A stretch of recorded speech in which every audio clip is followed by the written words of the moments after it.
Alors, correction des exercices de la séance de mardi.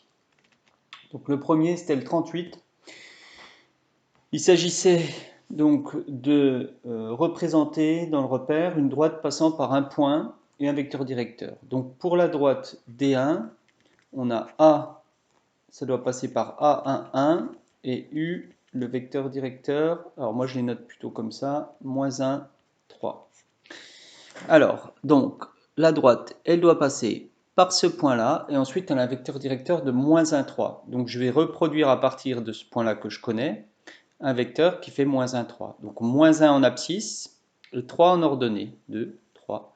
Donc j'arrive ici.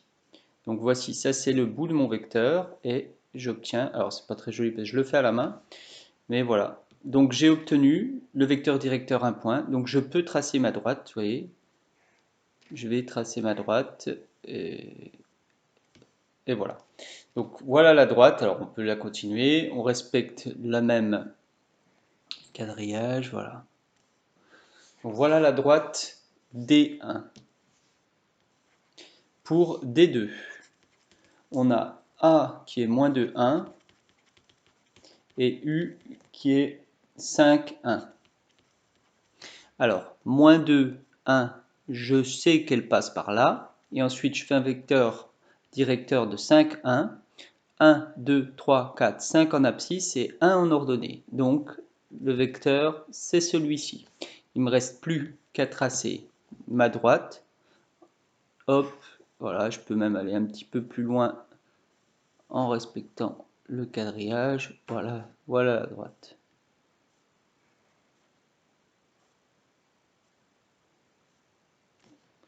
Et voilà ma droite.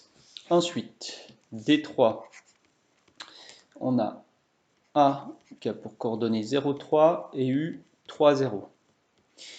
Alors, 0, 3, eh bien, je suis ici.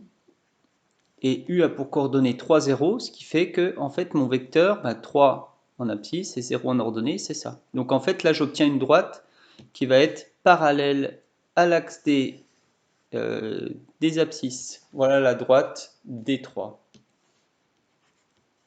Pour D4, on a A qui est moins 4, 0 et U qui est 0, 5. Et bien là aussi, ça donne une droite particulière. Hein. Si je me place ici en moins 4, 0, ça passe ici par cette abscisse-là. Et si je prends un vecteur directeur qui fait 0, 5, 0 en abscisse et 5 en ordonnée. En fait, c'est ce vecteur directeur... Oh zut, c'est pas joli. Alors, ce vecteur directeur-là, vous avez compris. Et donc, la droite qui correspond, eh bien, c'est celle-là. Voilà pour D5. Voilà pour l'exercice. Donc, vous aviez le 38. Ensuite, c'est le 42. Alors, le 42, on vous demande de regarder si on a des équations cartésiennes. Donc, une équation cartésienne, je rappelle que c'est sous la forme 1 réel fois x plus 1 réel fois y plus un autre réel est égal à 0. Voilà, c'est sous cette forme-là qu'on va chercher. Alors, est-ce que les formes que j'ai là correspondent à ça? Il faut retravailler un petit peu les formes. Donc, je vais tout passer du même côté. Ça me fait 4x plus 3y moins 2 égale 0 pour la première. Donc ça, c'est bon. Pour la seconde, ça me fait moins 3 si je développe, moins 3x plus y égale 0. Si je remets les choses dans le bon ordre, eh bien ça correspond aussi exactement à ax plus by plus c égale 0. Ici, a vaudrait moins 3, b, le coefficient qui est devant y, vaudrait 1 et c vaudrait moins 3. Si je le fais ici, c'est a égale 4, b égale 3 et c qui vaut moins 2. Ici, je vais développer, ça fait 1 moins x plus y moins xy égale 5. Ça me fait donc moins x plus y moins xy plus 1 moins 5 moins 4 égale 0.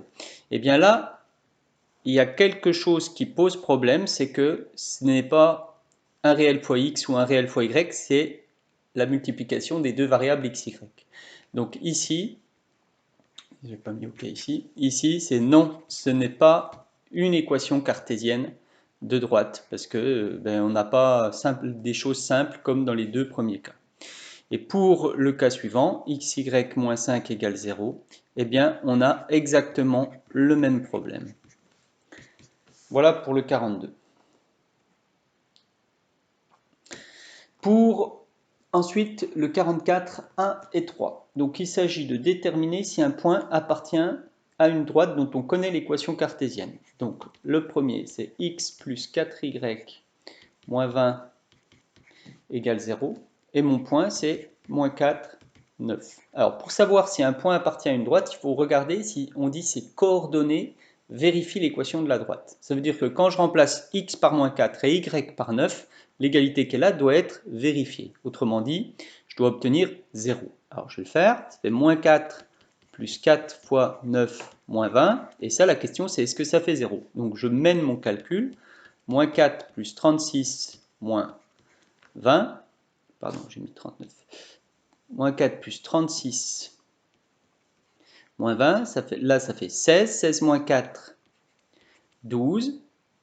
Donc je n'obtiens pas 0. Donc, on peut conclure que A n'appartient pas à D. Voilà pour le petit 1.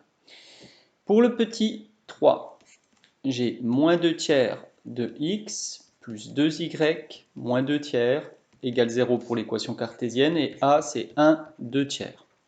Alors pour vérifier, je remplace x par 1 et y par 2 tiers. Ça me fait moins 2 tiers fois 1 plus 2 fois 2 tiers moins 2 tiers. J'obtiens donc moins 2 tiers plus 4 tiers moins 2 tiers. Ça me fait moins 2 plus 4 moins 2, ça fait 0 sur 3. Ça me fait bien 0. Vous voyez, là je fais le calcul, je ne préjuge pas avant que ça fasse 0. Vraiment, je fais mon calcul. Et à la fin, j'obtiens 0. Donc je peux conclure que donc A appartient à D. Hein, on avait D ici qui était comme ça. Voilà pour cette technique de vérifier si un point appartient à une droite ou pas. Alors, je vais juste vérifier le temps qui reste. Oui, ok. Donc, je vais refaire